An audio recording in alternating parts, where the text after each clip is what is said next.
Bindabasini Kansakar, the first acid attack victim of Nepal.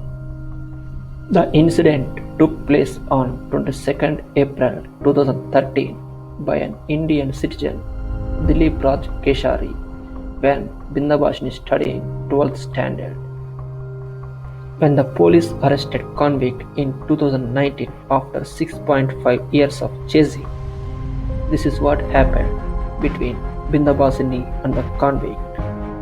But still Bindabasini waiting for compensation, which is spent around 11 lakhs for her medical care. When Connected Indian raised Stop Acid Attack campaign in association with Chav Foundation, Bindabasini sharing her story, how she survived and how she self-motivated to come out of the situation and what is the justice she is looking for now.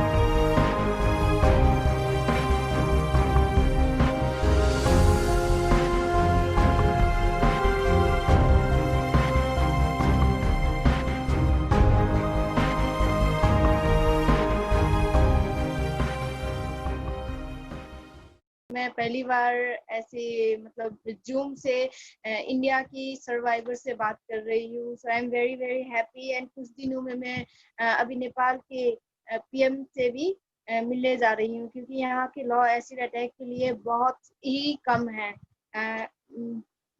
मुझ पे जब acid attack हुआ था 2013 22 अप्रैल के दिन हुआ था। I was studying in 12th standard at that time. करीब 11 बजे के समय में मैं अपनी शॉप पे थी। Can you hear me? Yeah, I can hear you, madam. You can speak. I know, no issues. We all are here. Okay, you can. Okay. Please proceed. Yeah, thank you. तो करीब 11 बजे का समय था सुबह का। मैं एक छोटी सी दुकान थी मेरी, मैं उसी में अपने मतलब डेली टाइम स्पेंड करती थी। घर में बैठ के कोई काम तो नहीं है, इसलिए ऊपर घर था और नीचे दुकान है। तो मैं अपनी दुकान में अपनी मम्मी के साथ अपनी दुकान रन करती थी। तो उस टाइम भी अपनी दुकान में बैठी हुई थी, तो वो लड़का, उसका नाम था दिलीप राज केसरी, वो इंडियन सिटीजन है। कुछ दिनों से अपनी दीदी और जीजाजी के साथ यही हेटोड़ा में ही रहता था। तो मेरे बुआ के बेटे के साथ उनका फ्रेंडशिप था और उसी के कारण हम लोग से भी थोड़ा बातचीत होता था। मैं भी उन्हें भैया भैया कहती थी। उसके बाद एक दिन अचानक उन्होंने मुझे प्रपोज किया। मुझे तो I want to marry you. Then I rejected because मैं अभी तुरंत ही तो 12th में पढ़ रही हूँ। I am not ready for marriage. अगर ऐसा ही कुछ है तो आप मेरी फैमिली से बात कर सकती हो। They will decide what ever they will do. I am ready on my parents and my family decision. तो इतना मैंने बोला, फिर भी उसने मेरे फैमिली से बात तो नहीं किया, लेकिन मुझे मेंटली टॉर्चर कर रहा था कि तुम मेरे फैमिली से मतलब मुझसे शादी करो कैसे भी करके। तो ये टॉर्चर बहुत ही ज़्यादा बढ़ने लगा। उसके बाद मैंने अपने पापा को बताया कि पापा ये मुझे ऐसा-ऐसा कर रहा है, मेंटली मुझे थोड़ा टॉर्चर कर रहा है, आप देख लो। तो उस दिन मतलब मेरे अटैक होने से 10 डेज़ आगे वो मेरे दुकान में फिर से आया। एक डाबर हनी का जार लेकर आया था। जार में एसिड था, मुझे पता नहीं था एसिड क्या होता है, एसिड से क्या हो जाता है। वो जैसे ही आया उसने बोला कि ये अपनी दादी को दे देना। तो मैंने लेने की कोशिश की उससे। ये हनी का बोतल है, लेबल भी लगा हुआ है, तो मे बी दादी के लिए ही लाके दिया होगा। मैंने लेने की कोशिश की लेकिन उसने दिया नहीं मुझे। तो वो सडनली ओपन करने लगा और मैं वेट कर रही थी। मे बी वो दिखाना चाह रहा होगा कि ये हनी कैसा है या क्या है। मैं वेट कर रही थी उसके खोलने का। तो वो जैसे ही उसने वो जार खोला, उसने मेरे फेस पर एसिड मतलब एसिड डाल दिया। तो मैं 1 मिनट के लिए तो बहुत ज़्यादा बॉन्डिंग होने लगा। मेरे माइंड में बहुत सारी बातें चल रही थी कि इसने मेरे ऊपर ये गर्म पानी क्यों फेंका, मैंने क्या किया है। तो वार्निंग बहुत ज्यादा होने के कारण मैंने कुछ भी नहीं देखा। ऊपर पापा बैठे हुए थे घर में ही, मैं ऊपर आ गई। पापा कभी कभी वो बाथरूम वगैरह साफ करते थे एसिड से, तो उन्होंने जैसे ही मुझे पकड़ा और वो एसिड का स्मेल जैसे ही उन्हें पता चला कि ये एसिड है, एसिड डालकर चला गया, उसको पकड़ो बोल के बोले। और उसके बाद मेरे फैमिली के कुछ मेंबर उसको पकड़ने के लिए गए और मेरे कुछ मम्मी और पापा लोग मुझे मेरे पे 300-400 लीटर पानी डाल दिए थे उस टाइम। उसके बाद मुझे हॉस्पिटल लेके गया। यहाँ हेटौड़ा में उतना अच्छा हॉस्पिटल नहीं होने के कारण वार्निंग आग से जलने पर जो क्रीम लगाते हैं वो क्रीम लगाकर और पेन किलर देकर मुझे यहाँ से काठमांडू भेजा गया था। तो मैं मेरा ट्रीटमेंट भी 3 महीने तक काठमांडू में चल रहा था। उसके बाद मुझे वहां से डॉक्टर ने जब बताया, काठमांडू में लगभग मेरा 3 या 4 ऑपरेशन हो गया था, फेस का, ओनली फेस का ऑपरेशन। उसके बाद उन्होंने कहा आपको अब कॉस्मेटिक सर्जरी का जरूरत है। तो मेरे फैमिली के सभी लोग सर्च करने लगे, गूगल करने लगे कि कॉस्मेटिक सर्जरी के लिए कहाँ पर ठीक होगा। तो उस टाइम सब लोगों को क्या लगा, कोई दिल्ली बता रहे थे या कोई वेल्लोर बता रहे थे। स्किन का प्रॉब्लम डे बाय डे बढ़ रहा था, स्किन बहुत ही ज्यादा ठीक हो रहा था उस टाइम। इसीलिए जो भी करना था डिसीजन हम लोग को बहुत फास्ट करना था। और मेरे बड़े पापा के एक फ्रेंड थे, उन्हें जब पता चला कि मेरे साथ ऐसा हुआ है तो उन्होंने वेल्लोर की जगह आप मदुरई आइए, चेन्नई से कुछ मतलब 12 आवर्स का डिफरेंस है रास्ते। तो वहाँ आइए एक बार। If you feel comfortable there, if you trust the doctor, do you can stay here and do your treatment. अगर आपको वो ठीक नहीं लगे तो आप वेल्लोर जा सकते हैं या दिल्ली जा सकते हैं। तो उतना उन्होंने बताने के बाद हम लोग यहाँ से लगभग 4 to 5 डेज का ट्रैवल करके आए, क्योंकि हम लोगों को रूट भी नहीं पता था कि नेपाल से सॉरी नेपाल से मदुरई तक कैसे जाएंगे। हम लोग इतना लॉन्ग ट्रैवल कभी भी नहीं किए थे। इंडिया तो जाते थे लेकिन बिहार तक ही गए थे अभी तक। तो जब वहां पे गई मैं, सब चीज बहुत ही, वो ट्रैवल करने के समय में भी जो लोग भी ट्रेन में देखते थे इसके साथ क्या हो गया, ये कैसे हो गया, एवरी टाइम वो सारा क्वेश्चंस। और यहाँ भी जब मैं थी, यहाँ भी कितने लोगों को उस टाइम पता ही नहीं था कि एसिड अटैक क्या होता है, एसिड क्या होता है। इवन मुझे ही पता नहीं था उस टाइम। ये जो अटैक हुआ उसके बाद मेरा पूरा माइंड ही ब्लैंक हो गया था। मेरे साथ क्या हो रहा है क्या नहीं हो रहा है कुछ भी पता नहीं था। सिर्फ मुझे जो पेन हो रहा था ये ऑपरेशन और ये सब के कारण, मुझे बस वही पता था कि इतना ज्यादा पेन क्यों हो रहा है, मैं इतना पेन सहने से अच्छा मैं मर जाती। ऐसा बस यही चीज आ रही थी माइंड में। I am sorry. अ, अ, जी, आप आराम से बात करिए, कुछ नहीं है। हम सब लोग आप लोगों के लिए एक ये सेशन, एक कैंपेन रेज किया है। हम किसी के लिए भी आप लोग हमारा साथ है। उसके बाद जैसे मेरा थैंक यू। उसके जैसे मेरा ट्रीटमेंट आगे बढ़ता गया वैसे ही मुझे भी लगा कि मैं कितने साल, 2 साल, 2.5 साल जितना घर में एक 4 कमरे के बीच में बैठ चुकी हूँ। अब तो मुझे बाहर निकलना है, मेरी स्टडी आगे बढ़ानी है, मुझे कुछ काम करना है। ये सब आ रहे थे माइंड में। जब मैं फर्स्ट टाइम घर से बाहर निकली अपने ही एरिया में तो लोग देख रहे थे, मेरे फेस पे बैंडेज था और ऊपर से मैं अपने फेस और सॉल से भी कवर करके चलती थी, क्योंकि धूल और धूप से बहुत ही ज्यादा एलर्जी हो जाती थी। और डॉक्टर ने भी स्ट्रिक्टली बोला था कि आपको धूप में और धूल में नहीं जाना था।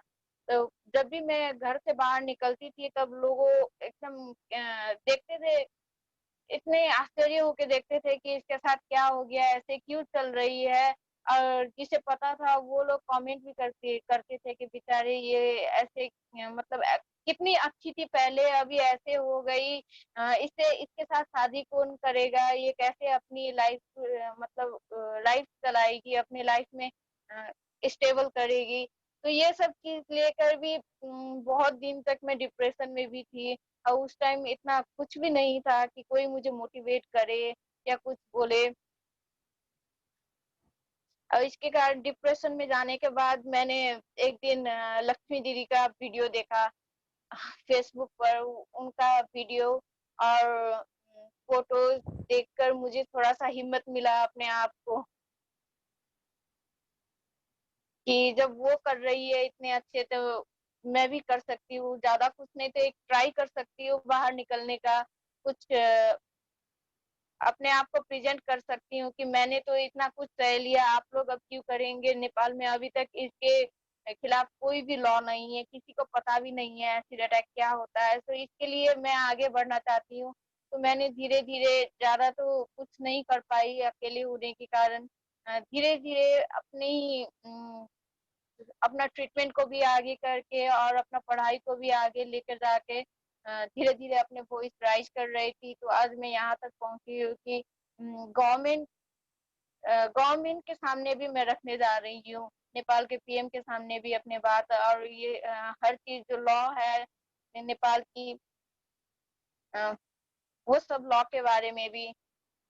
और जिसने मेरे ऊपर एसिड अटैक किया था 2013 में, जिस दिन वो यहाँ से भाग गया था, उसे अभी अभी नेपाल की पुलिस ने 2019 1 नवंबर के दिन पकड़ा था। ये दिल्ली से पकड़ के लेके आया था।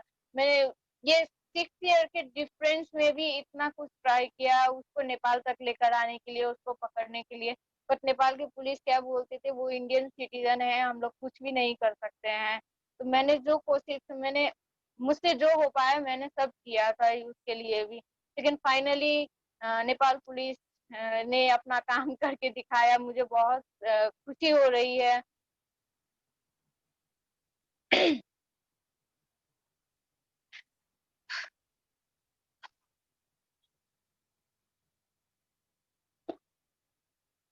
सो I am very happy for everything. और मैं बस यही आशा करती हूँ कि जब मैं जाऊँ, मतलब आगे के दिन में नेपाल के लॉ और इंडिया के लॉ जो है वो भी और ज्यादा स्ट्रांग हो इस एसिड अटैक के केस में और बॉन्च के केस में। Thank you so much. बिंदाबासन जी, मैं एक मेरा का डाउट है, आपका जो वो एसिड अटैक किया हुआ है, आप जी, क्या सोच रहा है, आपका जस्टिस मिला है नहीं मिला है, अभी का स्टेटस क्या है आपका? अभी मतलब रिसेंटली लॉकडाउन जो हुआ, लॉकडाउन के पहले ही कोर्ट ने फैसला दिया है कि उसे 8 साल की सजा होगी। और नेपाल के लॉ में भी सिर्फ 5 to 8 years का ही सजा है, उससे ज्यादा कुछ भी नहीं है। और कॉम्पनसेशन का भी बात जो किया था तो उसके पास ऐसा कुछ भी नहीं है। सो नेपाल गवर्नमेंट, कोर्ट ने ही कहा है कि नेपाल गवर्नमेंट से जो भी खर्च तुम्हें तुम्हारे ट्रीटमेंट में लगा है अभी तक, वो सब गवर्नमेंट देगी। लेकिन लेट्स सी, अभी तक कुछ भी नहीं हुआ है, कहीं से भी कुछ भी हेल्प नहीं आया है मुझे। ठीक है, हम ये एक प्रॉमिस अभी कर रहा हूँ आपको। इधर अभी हमारा स्टाफ एसिड अटैक टीम भी है, हम लोग कनेक्टेड इंडियन भी है। जी, आपके लिए हम लोग सभी लोग फाइट करने के लिए रेडी हैं। जस्टिस, आपको क्या इंसिडेंट हुआ है वो जस्टिस नहीं मिलता है, मैं क्या बोल रहा हूँ, फ्यूचर में ऐसा इंसिडेंट हम लोग स्टॉप करने के लिए ये कैंपेन आज इधर आया है। जी, तो मैं बोल रहा हूँ हम सब लोग आपका साथ है, हम ये आगे चलेगा, उसको डेफिनेटली पनिशमेंट देगा। आपको क्या सोच रहा हूँ वो पक्का करेगा, मैं वो बोल रहा हूँ। थैंक यू सो मच आप भैया। आप भी स्ट्रांग रहना पड़ेगा, किस लिए वो आदमी आपके फ्रंट में आएगा तो आप उसको फेस करना है, वो मैं बोल रहा हूँ।